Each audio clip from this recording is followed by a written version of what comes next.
Hey everyone, I got a lot of requests for my mom's Guyanese style plait bread recipe. She has been making this for years, and today we're going to walk you through step by step how you too can do this at home. Now you're going to need a couple of ingredients. You're going to need some basil, some 2% milk, yeast, salt, white sugar, and flour. All of the ingredients and the measurements that you are going to need are also in the description box below. The first thing that you're going to need is to measure out 3½ cups of milk. After this, you're going to put it in the microwave to warm up. While that's in the microwave, you're going to put 4 tablespoons of flour into a medium-sized bowl.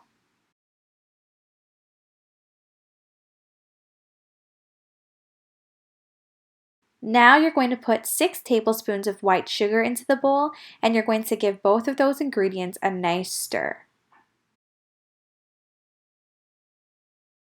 At this point, I'm going to add 4 level teaspoons of yeast, and I'm going to gradually pour in my warm milk, stirring as I pour. Now I'm going to use a whisk and I'm going to whisk everything in. My mom actually taught me to hold the whisk to the side like I'm doing here instead of from the top. From her years of experience, this is just a method that she feels has the best results.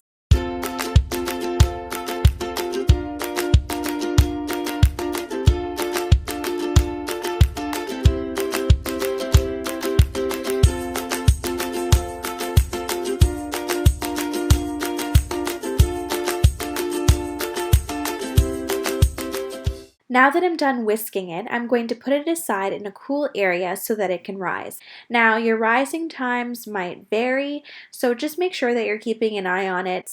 When you see that mixture start to rise and float to the top, it's probably safe to say it's time to move on to your next step. Once your yeast mixture has risen, you can move on to working on the dough. You're going to get your mixer out and attach the bread hook like I've done here. Don't worry if you don't have a stand mixer, it's absolutely fine to also use a hand mixer. Now what you're going to do is add 6 leveled cups of flour to the bowl.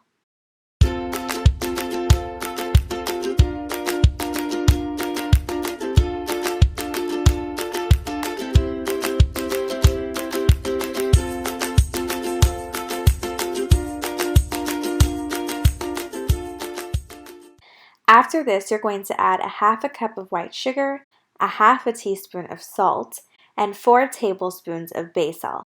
I'm going to get everything mixed with a wooden spoon, and then I'm going to put my mixer on low.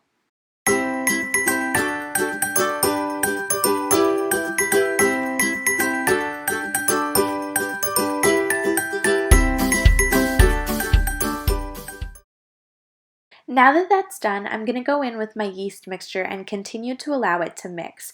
What I'm waiting for is for it to get to a soft, sticky consistency.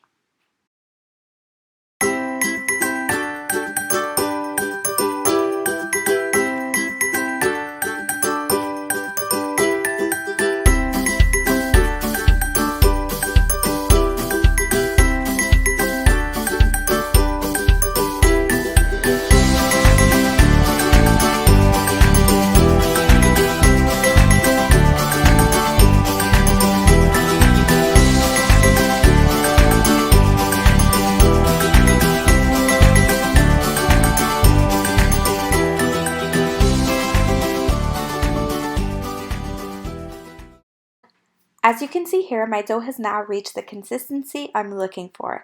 It's both soft and sticky, and I'm ready to move on to the next step. I sprinkled a cutting board with some flour, and then my mom is going to gather all the dough with her hands and transfer it to the board. From here, she kneads the dough a little to a smooth texture.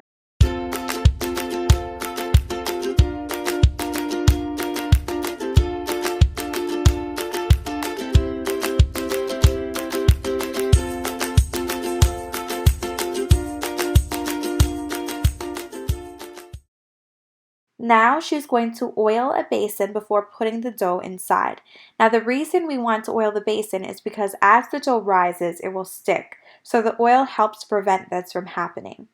Once the dough is transferred to the basin, we're going to let it rise for another hour to an hour and a half in a cool area, and we're going to leave it uncovered. So it rises and then we flatten it back down to make our flatbread. So you want to make your flatbread 1, 2, 3.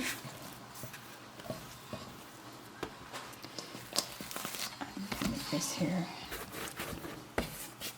Basically, because you want to make the plait. And what we did, the flour rise till to the top of the bowl, and then we had to put it down. And now we're gonna make the flatbread.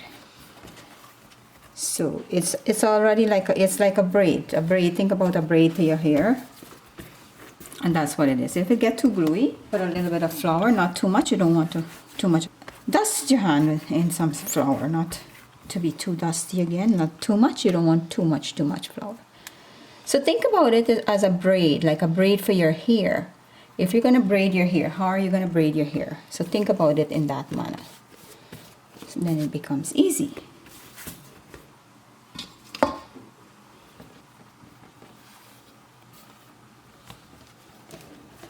Just going to move it over. I'm going to make my third part, which is to braid it into the bread. Okay, so there you have it. Now you're going to do the braiding process again. So 1, again, it's a braid, right?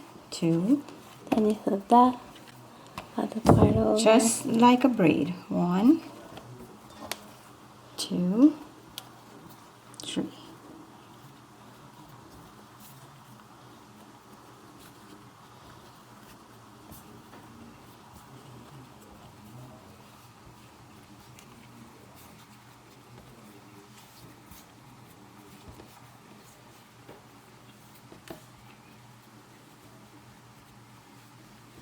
And just like pinch it at the bottom. Yeah, just because you don't want it to loose. When you put it in the pan, you don't want it to break or loose. So you just kind of twirl the bottom. Okay. Now you can put it in your pan. And then you have to do, yes, you have to do the top of it.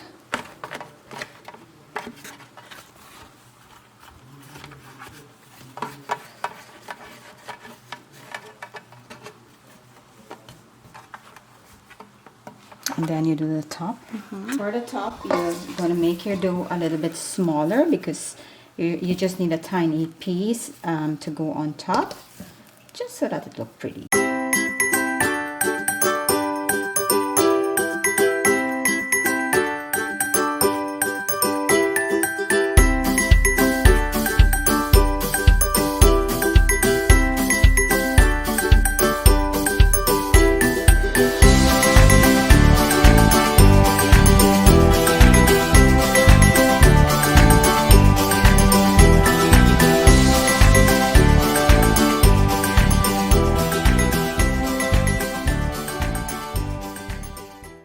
So again, the same process.